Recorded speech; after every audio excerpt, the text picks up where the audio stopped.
9:30, and you can watch the game right here on your official Packers station. New this morning, Sheboygan County Sheriff's Office is taking to the skies with its newest crime-fighting tool. They've started a new drone program. It is a partnership between the Sheriff's Office and area fire departments. Their pilots are a volunteer firefighter and police volunteer. They first used drones during a Plymouth apartment fire in the fall, and then more recently for a manhunt. They used thermo-imaging cameras on the drone to help in that search. Basically, we're checking farm fields, wooded areas to see if we could pick up any heat sources of somebody trying to lay down or hide from all the officers that were out searching for them. The Sheriff's Office says they are working to get 8 to 10 more people certified as pilots to form a complete drone unit. Wisconsin's Republican Senator Ron Johnson is predicting President Trump's pick for the Supreme Court will be confirmed before the election. Johnson said in a conference call yesterday that he sat down with the nominee and was impressed with him as a judge and as a person. I have a hard time thinking any Republican will vote against Judge Kavanaugh, and quite honestly, I've got to believe some Democrats are going to join us as well. Once they meet him, see what a decent human being he is. Our other senator, Democrat Tammy Baldwin, opposes Kavanaugh's confirmation, saying Kavanaugh would roll back women's rights to make their health care decisions. Omarosa Manigault-Newman, former White House advisor to President Trump and the latest thorn in his side, is out with new tapes she secretly recorded, this time after she was fired. NBC's Susan McGinnis is here with that story.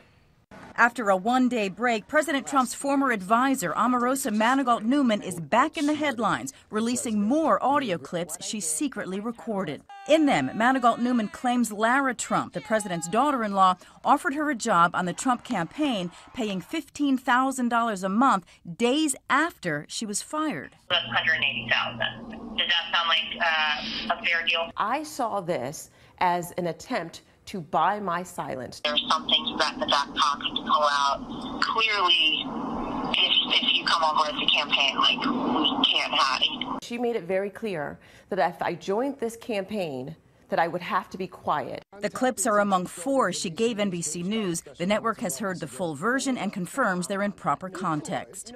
Lara Trump responded Thursday in a statement saying, "We still wanted her on our team because we cared so much about her personally." Is it appropriate? We're finished. The president tweeted Thursday thanking Manigault-Newman and linking to clips of her praising him. I don't think the president's helping himself by getting down in the gutter with her. Manigault-Newman says she will share more when the time is right. Manigault-Newman also says the president is now threatening to have her arrested and to otherwise intimidate her. She says he's met his match. In Washington, Susan McGinnis, NBC News.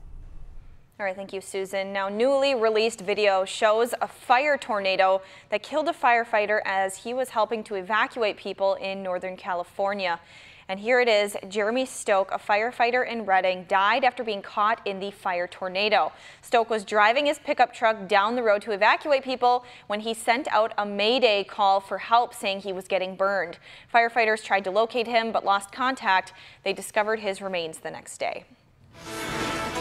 We have a few showers and storms moving in from our southern part of the Badger State. Now, this is gradually lifting up to the northeast, but it's interacting with a little bit of dry air, so I think maybe another 20 miles or so, and I think that's kind of the barrier. This band of moisture will start to then drift down to the southeast as we have a little bit of a mesolow, a small type of concentric low pressure system down to the south.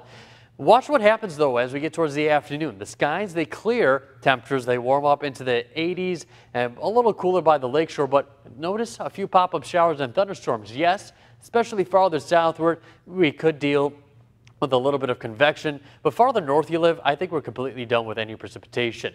By the lakeshore, upper 70s to near 80. Farther inland, we'll have temperatures in the lower to mid 80s. Now, the weekend's shaping up to be pretty nice. Dry Saturday and Sunday, but we're tracking a bit more rainfall on Monday. That full forecast coming up after the break. You're connected to NBC 26 Today with Brooke Hayes. Meteorologist Michael Fish. NBC 26 Today. Keeping you connected.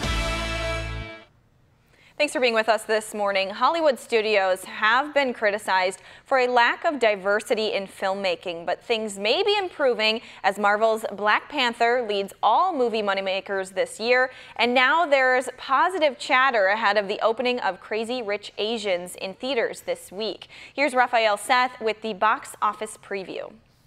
Take a bag and get you checked into first class.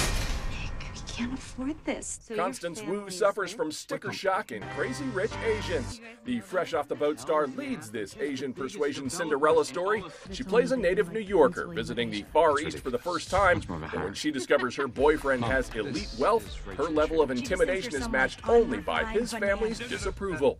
Crazy Rich Asians is rated PG-13. I'm totally calm. That's because you're mentally unstable. Mark Wahlberg leads his entourage into the perfect storm in Mile 22. He plays the leader of a CIA special ops team trying to contain an international conspiracy. A foreign agent appears in the U.S. with reports of a secret terror plot, so Wahlberg has to protect the asset from assassins and hope he's not the lone survivor. Mile 22 is rated R. A boy's worst nightmare becomes man's best friend in Alpha. This prehistoric friend request features Cody Smith McPhee as a young hunter separated from his herd, and to get back home he'll have to turn a hungry wolf into a loyal pet. Alpha is rated PG-13. Duncan Thompson. Tucker Crow. I'm Stevie Wonder. Reality bites for Ethan Hawke in Juliet Naked.